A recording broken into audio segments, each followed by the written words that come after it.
नमस्कार साथियों, हिंदी ज्ञान सागर यूट्यूब चैनल में एक बार पुनः आपका हार्दिक स्वागत है। जैसा कि आपको पता है, हमारी सीरीज चल रही है। पुराने एग्ज़ाम्स के अंदर जो आए हुए प्रश्न हैं उनको हम हल कर रहे हैं और हमने 2013 से लेकर 2013, 2015, 2018, उसके बाद में 2022 के भी जो एग्ज़ाम्स हुए हैं उनके प्रश्न हैं। कॉलेज लेक्चरर एग्ज़ाम जो 2016 के अंदर हुआ था उसके जो प्रश्न है वो हमने आदिकाल से संबंधित अब तक हल कर लिए हैं। अब जो प्रश्न हम करने वाले हैं वो हम करेंगे, आपको जैसा कि दिखाई दे रहा है, असिस्टेंट प्रोफेसर एग्ज़ाम जो हमारा हुआ था 2021 के अंदर, उसमें जो आदिकाल के प्रश्न आए थे उन प्रश्नों को हल करेंगे। जैसे कि मैंने पिछले वीडियो के अंदर भी आपको बताया था कि आपको पूरे पेपर के बारे में पता होना चाहिए कि किस टॉपिक से कहाँ से कितने प्रश्न आ रहे हैं। पिछले पेपर में हमने देखा था जैसे 25 प्रश्न थे आदिकाल से संबंधित। असिस्टेंट प्रोफेसर जो एग्ज़ाम होता है उसके सेकंड पेपर के अंदर 25 प्रश्न थे और यहाँ पर आज हम देख रहे हैं इसमें 27 प्रश्न है। प्रश्नों का स्तर है वो धीरे धीरे है वो बढ़ता जा रहा है, अच्छे स्तर के प्रश्न आ रहे हैं। थोड़ा सा कॉमन सेंस अगर हम यहाँ पर यूज़ करेंगे तो आप देखेंगे बहुत सारे प्रश्न हैं वो हम हल कर सकते हैं, थोड़े से ध्यान से अगर करें तो। बात यहाँ पर यह है कि हमें चीज़ों का पता है लेकिन फिर भी हम वहाँ पर जल्दबाजी के अंदर एग्ज़ाम्स के अंदर गलतियाँ हैं वो काफ़ी करते हैं। तो उन्हीं सब चीज़ों को देखते हुए हम इस प्रश्न पेपर को है वो हल करेंगे।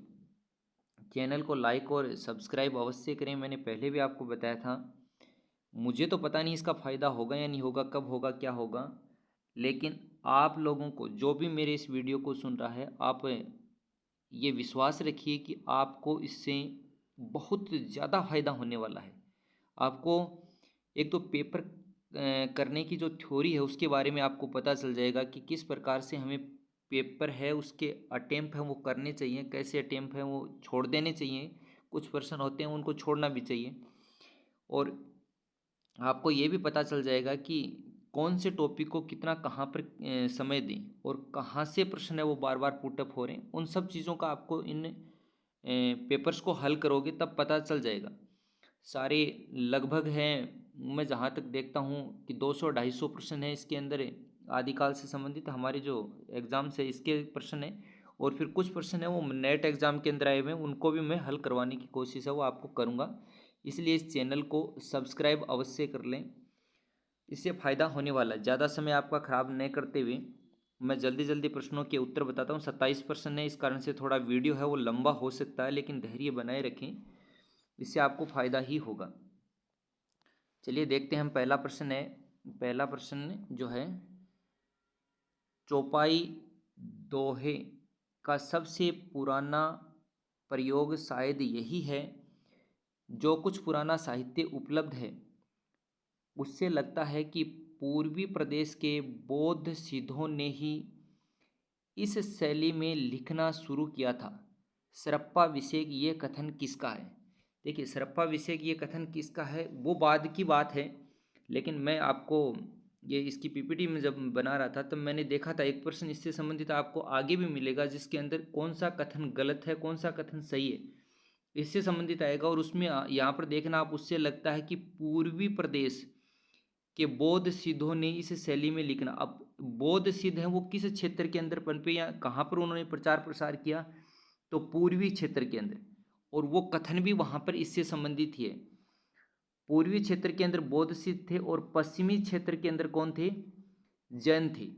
जैन जो थे वो पश्चिमी क्षेत्र के अंदर थे। तो इसी से संबंधित वो प्रश्न है। तो इस प्रश्न का उत्तर क्या हो जाएगा, इसका कथन क्या होगा? सरप्पा विषेक ये कथन किसका है, हमें ये देखना है। तो ये प्रश्न, इसका उत्तर हो जाएगा हजारी प्रसाद द्विवेदी। पहले प्रश्न का 1 नंबर उत्तर हो गया। अगला प्रश्न देखिए, सुमेलित नहीं है। इसमें दूसरा प्रश्न पूछा है, सुमेलित नहीं है। कौन सा सुमेलित नहीं है? चंदनवाला रास आशगु का है, स्थूलिभद्र रास विजयसेन सूरी, उक्ति व्यक्ति प्रकरण दामोदर पंडित और वर्ण रत्नाकर ज्योतिरेश्वर ठाकुर। तो इसमें सुमेलित कौन सा नहीं है? स्थूलिभद्र रास जो है विजयसेन सूरी का नहीं है। विजयसेन सूरी का जो ग्रंथ है वो रेवंतगिरी रास है। रेवंतगिरी रास ये जैन थे, ये भी जैन है। और ये स्थूलिभद्र रास जो लिखा हुआ है, इसके जो लेखक हैं जिन धर्म सूरी। स्थूलिभद्र रास के तो लेखक कौन है? जिन धर्म सूरी। अ, और विजय सेन सूरी के जो लेखक हैं वो कौन जो हैं वो है रेवंत गिरिरास। विजय सेन सूरी ने कौन सा लिखा था? रेवंत गिरिरास। ये रेवंत जो पर्वत था गुजरात के अंदर, उससे संबंधित ये जो है रचना है रेवंत गिरिरास। तो इसमें उत्तर कौन सा हो जाएगा? स्थूलिभद्र रास विजय सेन सूरी का नहीं है। स्थूलिभद्र रास है वो किसका है? जिन धर्म सूरी का है। और जिन धर्म सूरी ने स्थूलिभद्र जो शासक था, ये कोसा नामक एक वेश्या थी, उस कोसा नामक वेश्या के ऊपर आसक्त था और उसी से संबंधित ये ग्रंथ है वो लिखा गया है। यानी कि भोग विलास के अंदर लिप्त था और बाद में उन्होंने ये जो जैन धर्म है वो ग्रहण कर लिया था, इससे संबंधित ये ग्रंथ है। तीसरा प्रश्न हमारा है, मिस्र बंधु विनोद के विषय में कौन सा विवरण सही नहीं है? मिस्र बंधु विनोद के ऊपर एक प्रश्न पक्का आएगा, किसी भी एग्जाम को आप देख लीजिए। एक क्या ज़्यादा ही एग्जाम अगर प्रश्नों की जो है 25 से 30% जहाँ पर भी होते हैं, 20 से ऊपर जहाँ पर भी होते हैं, तो एक नहीं दो प्रश्न है करीब करीब मिल जाते हैं मिस्र बंधुओं पर। मिस्र बंधुओं का जो एक तो नामकरण है वो हमें आदिकाल को उन्होंने क्या नामकरण दिया, फिर रीतिकाल को उन्होंने क्या नामकरण दिया, अंतिम जो उनका काल विभाजन था उसके अंदर क्या नाम था, ये सारी की सारी चीज़ें, कितने कवियों का वर्णन है, ये प्रश्न एक आध प्रश्न पक्का इसके अंदर से मिलता है। तो मिस्र बंधु विनोद को अच्छी तरीके से याद करें। तो मिस्र बंधु विनोद के विषय में कौन सा विवरण सही नहीं है, ये है और नहीं का विशेष ध्यान रखें।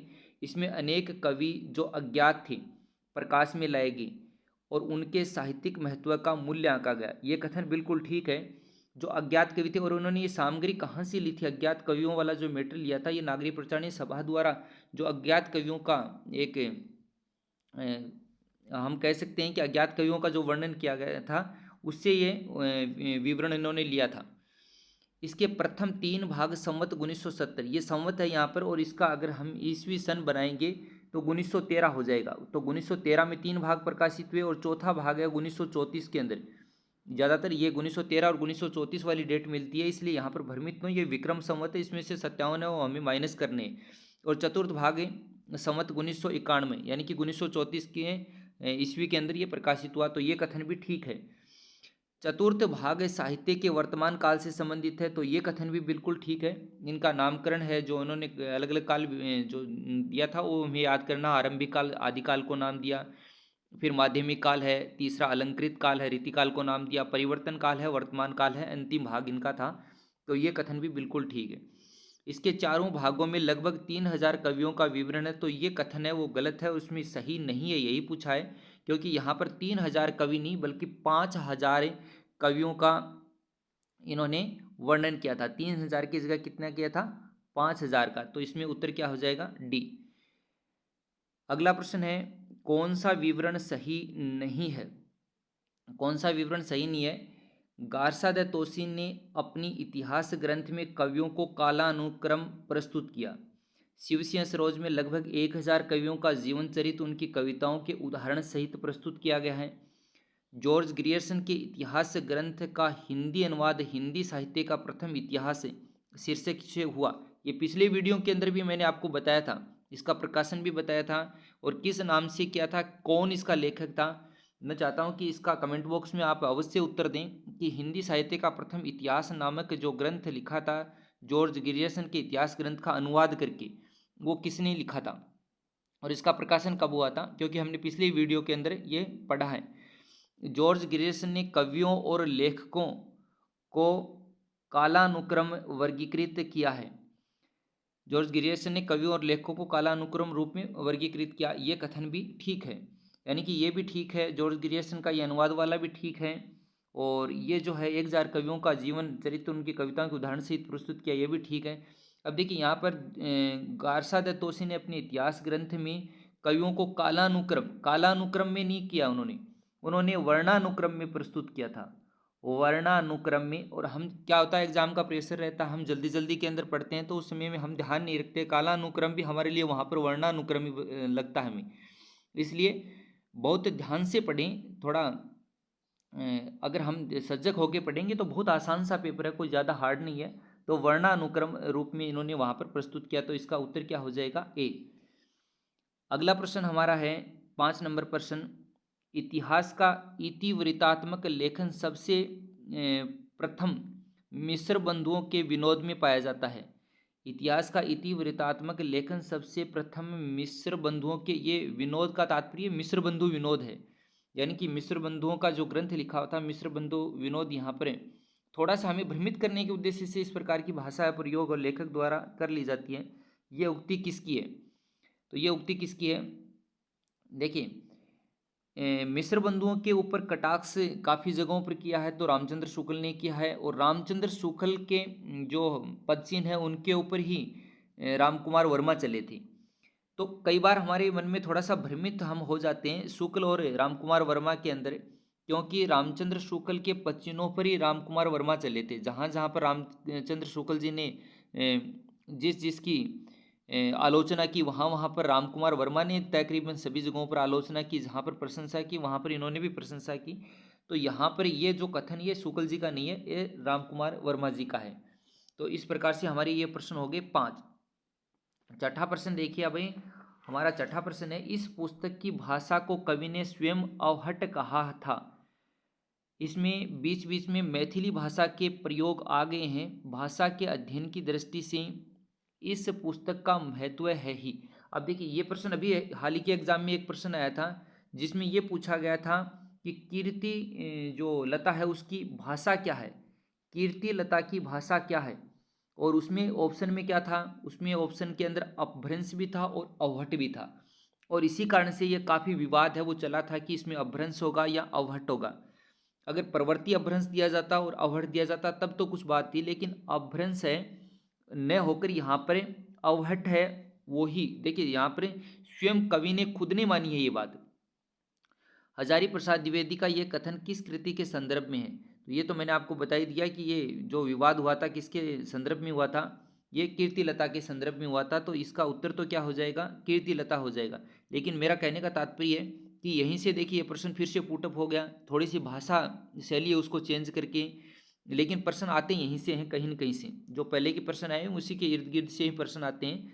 थोड़ा सा भाषा शैली चेंज की और ये प्रश्न है अभी हाल ही के कौन से फर्स्ट ग्रेड के एग्जाम में हुआ था, उसमें शायद आया है, या फिर कोई सेकंड ग्रेड में कौन से में आया ज़रूर है अभी हाल ही में, और काफ़ी विवादित भी रहा है, इसके ऊपर कुछ आपत्तियां भी लगी हैं। अगला प्रश्न हमारा है, साधारणतः है ईसवी आप देखिए प्रश्न को ध्यान से पढ़ोगे तब आपको पता चल जाएगा कि इसके अंदर पूछना क्या जाता है। साधारणतः सन ईसवी की 10वीं से लेकर 14वीं शताब्दी के, अब ये भाषा मैंने नहीं, जहाँ पर पेपर के अंदर जैसी आई थी वैसी भाषा में मैंने प्रयोग की है। साधारणतः सन ईसवी की 10वीं से लेकर 14वीं शताब्दी के काल को हिंदी साहित्य का आदिकाल कहा जाता है। अब हिंदी साहित्य का आदिकाल हजारी प्रसाद द्विवेदी ने लिखा, पहली बात तो ये। फिर आदिकाल का जो समय माना था हजारी प्रसाद द्विवेदी ने 1000 ईस्वी से लेकर कहाँ तक माना था, 1400 ईस्वी तक, 1400 ईस्वी तक माना था। और यहाँ पर भी यही है, ईस्वी की 10वीं यानी कि 1000 ईस्वी से लेकर 14वीं शताब्दी के काल यानी कि 1400 ईस्वी तक जो समय माना है वो किसने माना था, हजारी प्रसाद द्विवेदी ने। तो हिंदी के प्रारंभिक काल विषय ये कथन किस विद्वान का है?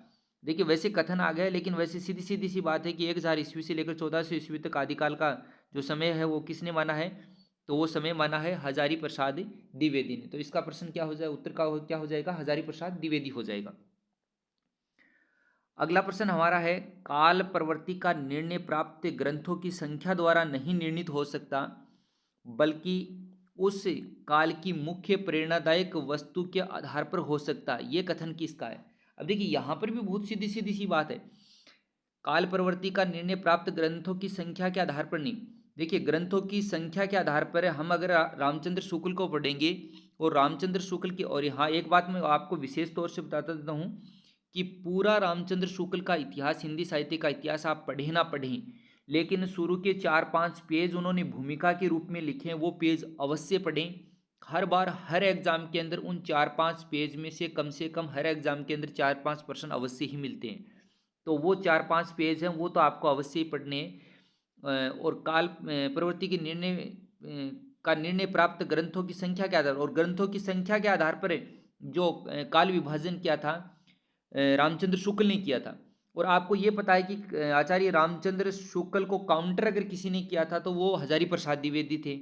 और हजारी प्रसाद द्विवेदी ने ये कोटेशन दिया, काल प्रवृत्ति का निर्णय प्राप्त ग्रंथों की संख्या द्वारा नहीं निर्णित होता। देखिए यहाँ पर आलोचना अगर किसी ने की तो खास करके हजारी प्रसाद द्विवेदी ने, बल्कि उस काल की मुख्य प्रेरणादायक वस्तु के आधार पर हो सकता है। ये कथन किसका है ये पूछा गया इसमें। तो अगर हम थोड़ा सा कॉमन सेंस यहाँ पर प्रयोग करें तो पता चल जाता है हमें। तो ये किसने किया, ये कथन किसका है, ये कथन हो जाएगा हजारी प्रसाद द्विवेदी का। इसका उत्तर हो जाएगा बी। ये प्रश्न आप अपनी जो नोट्स है वहाँ पर लिख लीजिए और उसके आधार पर फिर इन प्रश्नों को हल करने की कोशिश कीजिए, पक्का आपको इसके अंदर फायदा है वो होने वाला है। अगला प्रश्न है, अपभ्रंश के कवियों को विस्मरण करना हमारे लिए हानि की वस्तु है। अभी देखिए इसमें भी कॉमन जो है कुछ ऑप्शन है वो काटे जा सकते हैं। अपभ्रंश के कवियों का विस्मरण करना हमारे लिए हानि की वस्तु है, यही कवि हिंदी काव्य धारा के प्रथम सृष्टा थे। वैसे तो बहुत प्रसिद्ध कोटेशन है ये कथन किसका है, लेकिन फिर भी अगर हम बात करें, देखिए अपभ्रंश के कवि तो अपभ्रंश का हजारी प्रसाद द्विवेदी ने आदिकाल का समय कहाँ से माना है, 1000 ईस्वी से माना, इसलिए ये तो हो ही नहीं सकता। शिव सिंह सेंगर है, उन्होंने काल विभाजन इनका किया ही नहीं, इसलिए ये भी नहीं हो सकता। अब बात रही मिश्र बंधु और राहुल सानकरतायनन ने, तो यहाँ पर इस प्रश्न का उत्तर क्या हो जाएगा, राहुल सानकरतायनन इसका उत्तर हो जाएगा। 9 के प्रश्न का उत्तर ए हो जाएगा। देखो थोड़ा बहुत तो हमें भी फिर याद भी तो करनी है सारे, हम कॉमन सेंस से थोड़ी हल कर सकते हैं, याद करेंगे तभी तो कुछ न कुछ होगा। 10वां प्रश्न है, इतिहासकारों द्वारा मान्य हिंदी का प्रथम कवि को सुसंगत कीजिए। मैंने यहाँ पर सुसंगत करके ही दिया है, लेकिन इससे संबंधित प्रश्न है वो बार बार है वो पूछे जाते हैं। हिंदी का प्रथम कवि है शिव सिंह सेंगर ने पूषप दंत को पुष्य भी कहते हैं, पुंड भी कहते हैं। राम कुमार वर्मा ने स्वयंभू को माना है, राहुल सानकरतायनन ने सरप्पा को माना, ये तो बहुत ही प्रसिद्ध है। गणपति चंद्र गुप्त ने शालिभद्र सूरी को माना है। तो ये मैंने यहाँ पर सुसंगत करके ही आपको दिए, ये थे तो उल्टे सीधे, लेकिन यहाँ पर मैंने इसको सुसंगत करके दिया। अगला प्रश्न है, असंगत विकल्प चुनिए। ये प्रश्न है वो पहले भी 2-3 बार मैंने आपको बताया था। कुछ प्रसिद्ध रचनाएं ऐसी है तो वो तो बार बार ही आती हैं। हिंदी साहित्य का दूसरा इतिहास, ये रचना बच्चन सिंह की है, और अभी सेट एग्जाम के अंदर भी शायद ये प्रश्न है वो आया है। हिंदी साहित्य 20वीं शताब्दी बाबू श्याम सुंदर दास की। चलिए कई बार ये होता है कि हमें एक ऑप्शन का पता नहीं होता लेकिन बाकी का तो पता होता है। हिंदी साहित्य 20वीं शताब्दी ये श्याम सुंदर दास का नहीं है, तो इसका तो असंगत तो इसमें ये हो जाएगा, क्योंकि ये जो रचना है ये है आचार्य नंद दुलारे वाजपेयी की रचना है। नंद दुलारे वाजपेयी की रचना है ये लिखने में थोड़ी दिक्कत है, इसलिए सुनते रहें साथ साथ में। हिंदी साहित्य का इतिहास है लक्ष्मी सागर वास ने, ये भी मैंने आपको कल पिछले वीडियो के अंदर ही बताया था। ये भी एक अनुवाद ग्रंथ है, किसका है और ये इसका प्रकाशन कब हुआ था, ये चीज़ें हमें छांटनी है। तो ये ऑप्शन भी वैसे सही है। हिंदी साहित्य का आलोचनात्मक इतिहास, ये तो बहुत ही प्रसिद्ध है डॉक्टर रामकुमार वर्मा का। तो इसमें उत्तर हो जाएगा बी, हिंदी साहित्य 20वीं शताब्दी, ये आचार्य नंद दुलारे वाजपेयी का। ये भी हमें पता होना चाहिए कि किसका है। अगला प्रश्न है, नागरिक प्रचारिणी सभा द्वारा प्रकाशित हिंदी साहित्य का वृत्त इतिहास, ये जो लिखा गया था वृत्त इतिहास, इसके प्रथम भाग का शीर्षक क्या है। हिंदी साहित्य का नागरिक प्रचारिणी सभा द्वारा हिंदी साहित्य का वृत्त इतिहास लिखा गया था, उसके 16 जो भाग थे, उन भागों में से कम हमें पहले का, छठे का और अंतिम का, ये 3-4 तो हमें कम से कम याद होने चाहिए। वैसे तो ये 16 के 16 भाग हमें याद होने चाहिए, क्योंकि अगर हम फर्स्ट ग्रेड की तैयारी कर रहे हैं, कॉलेज लेक्चरर की तैयारी कर रहे हैं, तो ये प्रश्न है बहुत महत्व इस बात का रहता है। तो प्रथम भाग है वो कौन सा है, हिंदी साहित्य की पीठिका के नाम से लिखा गया है। अगला प्रश्न हमारा है 13वां प्रश्न, कौन सा विकल्प सुमेलित नहीं है। श्रवाकाचार देवसेन की है, नेमिनाथ रास सुमति गणी की है, भरतेश्वर बाहुबली रास शालिभद्र सूरी की है, रेवंत गिरी रास जिन धर्म सूरी की। एक प्रश्न पहले भी आ चुका है ऐसा ही, और वहाँ पर भी यही विकल्प है वो असुमेलित था, और यहाँ पर भी यही विकल्प है वो असुमेलित है। तो रेवंत गिरी रास है। अब देखिए 2 रचनाएं अगर हमें अच्छी तरीके से याद हो तो 2 प्रश्न है वो कम से कम हमारे सही हो रहे हैं। रेवंत गिरी रास है वो किसकी तो हो जाएगी, विजय सेन सूरी की, और जिन धर्म सूरी जो है उनकी स्थूलीभद्र रास है वो रचना थी। तो ये इसका उत्तर हो जाएगा डी। अगला प्रश्न हमारा है, सरप्पा से संबंधित कौन सा तथ्य सही नहीं है। वे सिद्ध साहित्य के प्रारंभकर्ता थे। दोहा का उनकी प्रसिद्ध रचना है। उनकी भाषा सर्वत्र सीधी सरल मानी जाती है। उन्होंने अंत साधना पर जोर देते हुए पंडितों को फटकार लगाई। तो वे सिद्ध साहित्य के प्रारंभकर्ता थे, ये ठीक है। दोहा कुश उनकी प्रसिद्ध रचना, ये भी ठीक है। और अंत साधना पर जोर देते हुए पंडितों को उन्होंने फटकार लगाई, ये भी ठीक है। उनकी भाषा सर्वत्र, यानी कि सर्वत्र नहीं, हाँ सीधी तो कहीं कहीं पर है लेकिन सर्वत्र नहीं है, इसलिए ये इसका उत्तर हो जाएगा डी। ये तथ्य वो सही नहीं है। इसके बाद में अगला जो हमारा प्रश्न है, 14 के बाद में 15 27 प्रश्न है, इसलिए मैं थोड़ा जल्दी आपको करवाने की कोशिश करता हूँ, वीडियो ज़्यादा लंबा ना हो ताकि आपके लिए। शंकराचार्य के बाद इतना प्रभावशाली और इतना महिमा अन्वित महापुरुष भारतवर्ष में दूसरा नहीं हुआ। हजारी प्रसाद द्विवेदी की ये उक्ति किसके लिए? हजारी प्रसाद द्विवेदी ने नाथों के ऊपर बहुत काम किया और शंकराचार्य की के लिए उन्होंने जो बात कही थी, शंकराचार्य के बाद में इतना महिमा अन्वित और प्रभावशाली व्यक्ति किसको बताया था? गोरखनाथ को। नाथों के अंदर ही था ये, तो गोरखनाथ है इसका उत्तर हो जाएगा। हजारी प्रसाद द्विवेदी ने इनको माना है। प्रश्न संख्या 16 हमारा है, डॉक्टर दशरथ शर्मा आदि कुछ विद्वान पृथ्वीराज रासो को के किस संस्करण को मूल रासो मानते हैं? अब देखिए ये प्रश्न थोड़ा सा टिपिकल प्रश्न था। वैसे तो अगर हम अच्छे नोट्स बनाए तो उसके अंदर ये मिल जाता है। वृत्त संस्करण है, इसके अंदर 16,306 छंद थे, ये बात ठीक है। और ये नागरी प्रचारिणी सभा द्वारा है, ये प्रकाशित हुआ था। और इसकी मूल जो प्रति है वो उद्यपर संग्रहालय के अंदर सुरक्षित है, ये चीज़ भी हमें याद होनी चाहिए। और ये वृत्ति संस्करण है, इसी के आधार पर पृथ्वीराज रासो के अंदर कितने सर्ग माने गए हैं? 69 सर्ग माने गए हैं। इसके बाद में दूसरा हमारा है, ये हमें याद होना चाहिए। इसके बाद में दूसरा हमारा है मध्य संस्करण, 7,000 छंद हैं इसके। और ये मध्य जो संस्करण है 7,000 छंदों का, ये अप्रकाशित है। ये तो नागरी प्रचारिणी सभा द्वारा प्रकाशित है, हमें ये ध्यान रखना चाहिए। और ये है अप्रकाशित।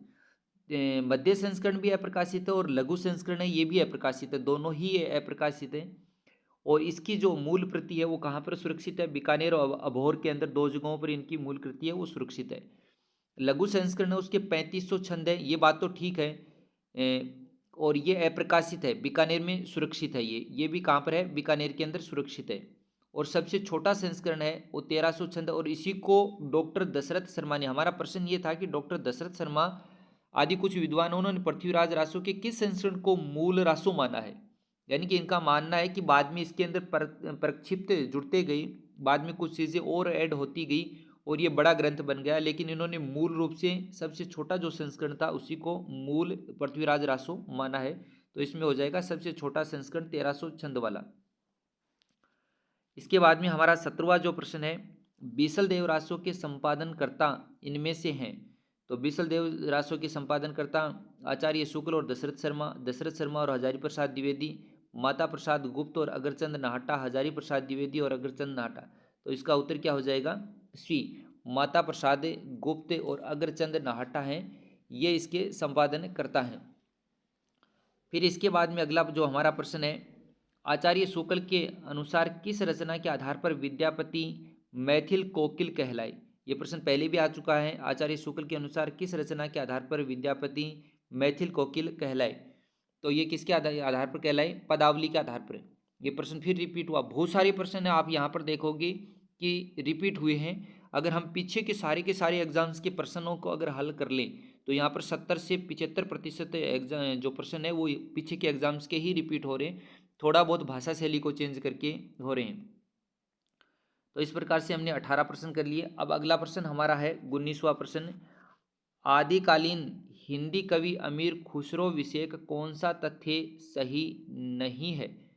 ये हमसे प्रश्न पूछा गया है। आदिकालीन अमीर खुसरो से संबंधित कौन सा जो कथन है वो सही नहीं है?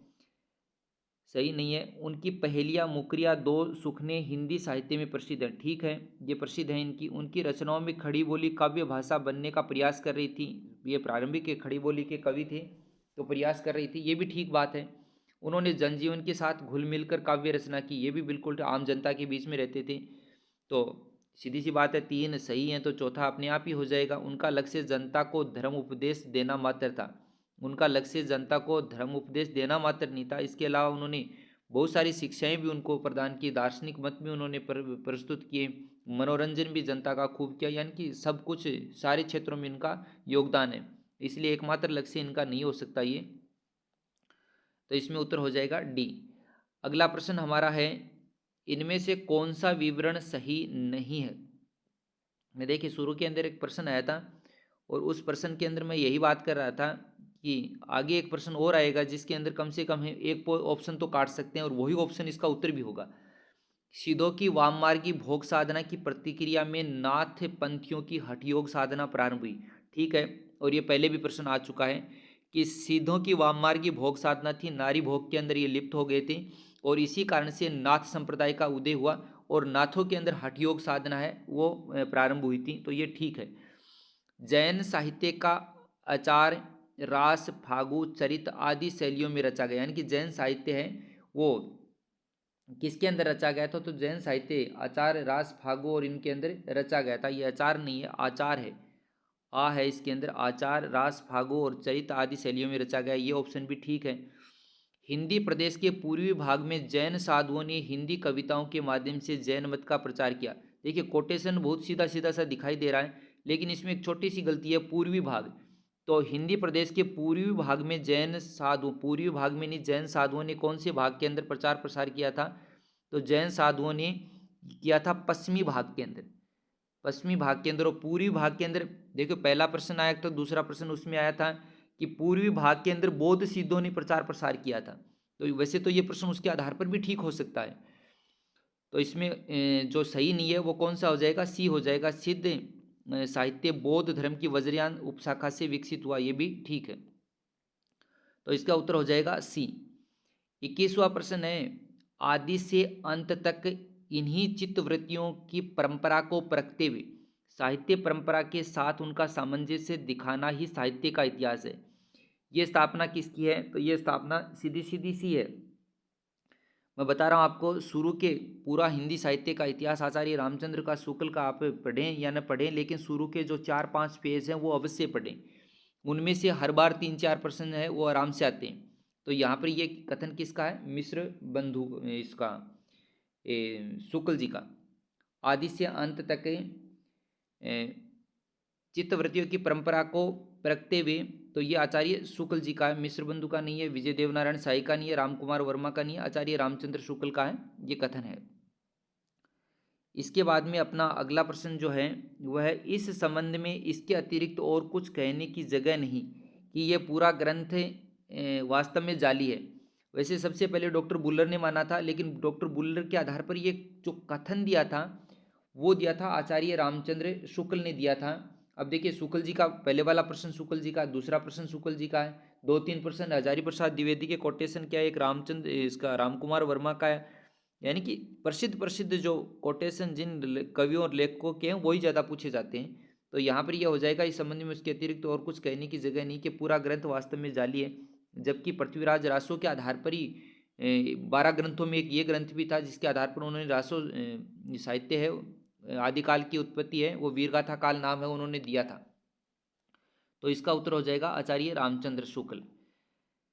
इसके बाद में अगला प्रश्न है, इस ग्रंथ में श्रृंगार की ही प्रधानता है, वीर रस का किंचित आभास मात्र है। ये भी देखिए शुक्ल जी के उसी से संबंधित जो प्रश्न है वो आ गया।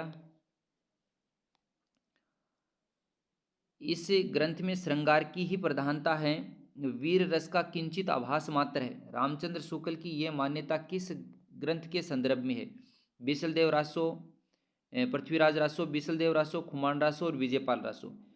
देखिए श्रृंगार रस प्रधान है वो इन्होंने कौन से ग्रंथ को माना था, बीसलदेव रासो को।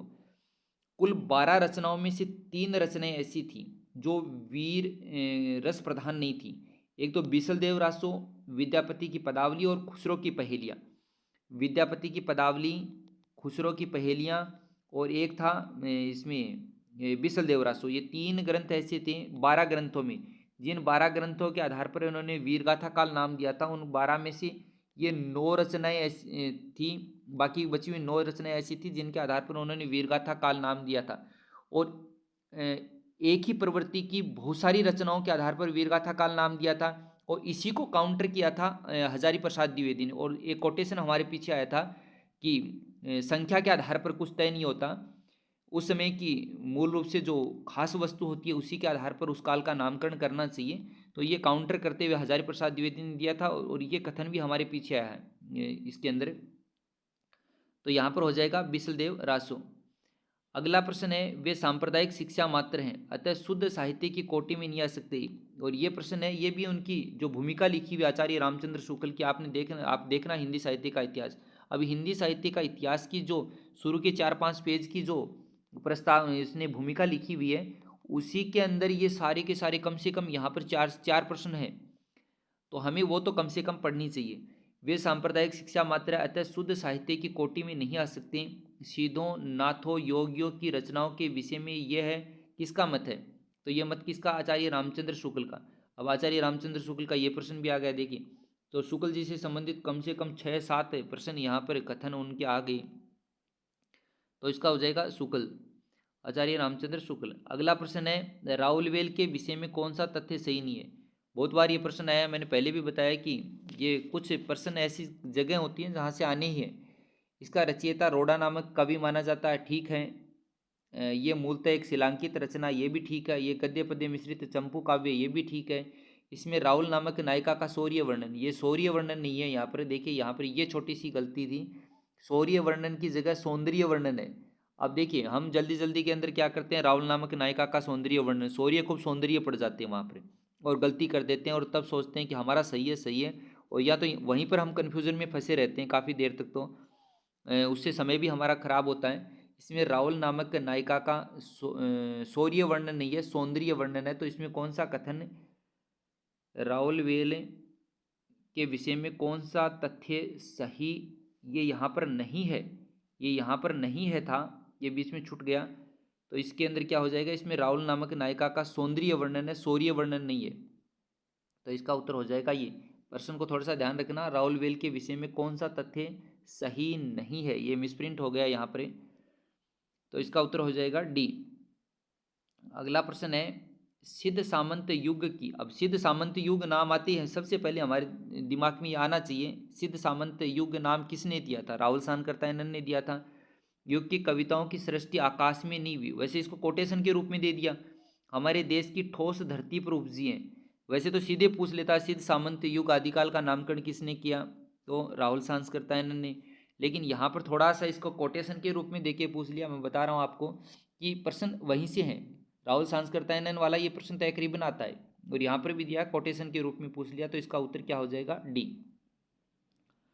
अगला प्रश्न हमारा है, विक्रम की 7वीं से 11वीं शताब्दी तक अपभ्रंश की प्रधानता रही, फिर वह पुरानी हिंदी में परिणित हो गई। अब पुरानी हिंदी का नाम आते ही हमें तुरंत ध्यान में आना चाहिए कि पुरानी हिंदी नाम है वो अपभ्रंश का नामकरण वो किसने किया था? तो चंद्रधर शर्मा गुलेरी ने ये नामकरण वो किया था। हिंदी की प्रारंभिक काल कौन सा था? हिंदी का ये प्रारंभिक काल था। परवर्ती अपभ्रंश काल भी इसको हम कह सकते हैं, अवहट काल भी हम इसको कह सकते हैं।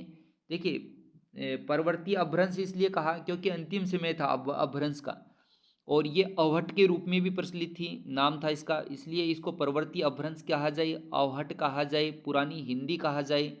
क्योंकि पुरानी हिंदी थी, हिंदी का प्रारंभिक काल था, इसलिए यहाँ पर उत्तर क्या हो जाएगा? चंद्रधर शर्मा गुलेरी। यानी कि इसको उलट पुलट कर किसी भी रूप में पूछे, लेकिन आपको ये चीज़ें पता है वो होनी चाहिए। तो इसका उत्तर क्या हो जाएगा? चंद्रधर शर्मा गुलेरी। तो इस प्रकार से हमने जो हमारे हैं वो प्रश्न है, वो 27 प्रश्न है वो पूरे कर लिए हैं। 2-4 मिनट का वीडियो का थोड़ा सा फ़र्क ज़रूर पड़ा है, लेकिन मेरा ये मानना है कि आपको इससे अवश्य फ़ायदा होगा। चैनल को लाइक और सब्सक्राइब अवश्य करें। मैं फिर बार बार कह रहा हूँ, मुझे फ़ायदा होगा या नहीं होगा, जब होगा तब देखा जाएगा, लेकिन इससे आपको ज़रूर फ़ायदा है वो होने वाला है। क्योंकि मैं इसी प्रकार से, आप देखिए, पेपर को हल करवाना कोई बड़ी बात नहीं है। मैं कहीं से भी पेपर है वो डाउनलोड कर लूँ और डाउनलोड करके आपको यहाँ पर उसको PDF बना के डाल दूँ और उसके अंदर उत्तर लगवा दूँ, उससे कोई विशेष बात नहीं है।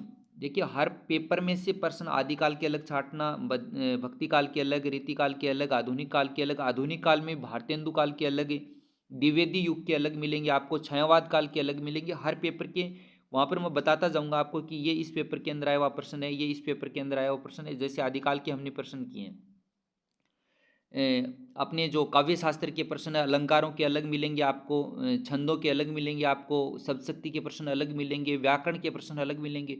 यानी कि सारे के सारे प्रश्न जो अब तक के पीछे के 2010 के बाद के जो एग्ज़ाम हुए 2011 से लेकर 2022 तक, उन सभी प्रश्नों के उत्तर आपको हर टॉपिक वाइज, ये नहीं कि अलग एक जगह हमने एक पेपर उठाया साइड से और वहाँ से उसकी आंसर की देखी और हमने उसको टिक करनी शुरू कर दी, ऐसी नहीं है कोई बात यहाँ पर।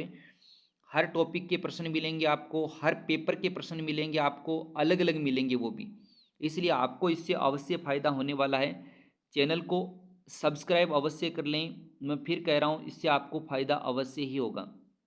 आज के लिए बस इतना ही। और वीडियो भी कोई मैं विशेष कोई बहुत लंबे वीडियो नहीं डालने वाला, यही 30-35-40 मिनट तक के वीडियो हमारे मिलेंगे आपको। इसको आप 2x पर भी करके देखेंगे तो आपका 15 मिनट लगती हैं हार्डली, और 15 मिनट के अंदर आपको अगर इतना अच्छा कंटेंट अगर मिलता है तो वो मेरा मानना है कि लेना चाहिए। ये जो मेहनत मेरी की हुई है उसका फ़ायदा आपको भी मिले, मैं ये चाहता हूँ। आज के लिए बस इतना ही। धन्यवाद। चैनल को सब्सक्राइब अवश्य करें, मैं एक बार फिर आपको कह रहा हूँ, ताकि मेरा भी उत्साह बना रहे। धन्यवाद।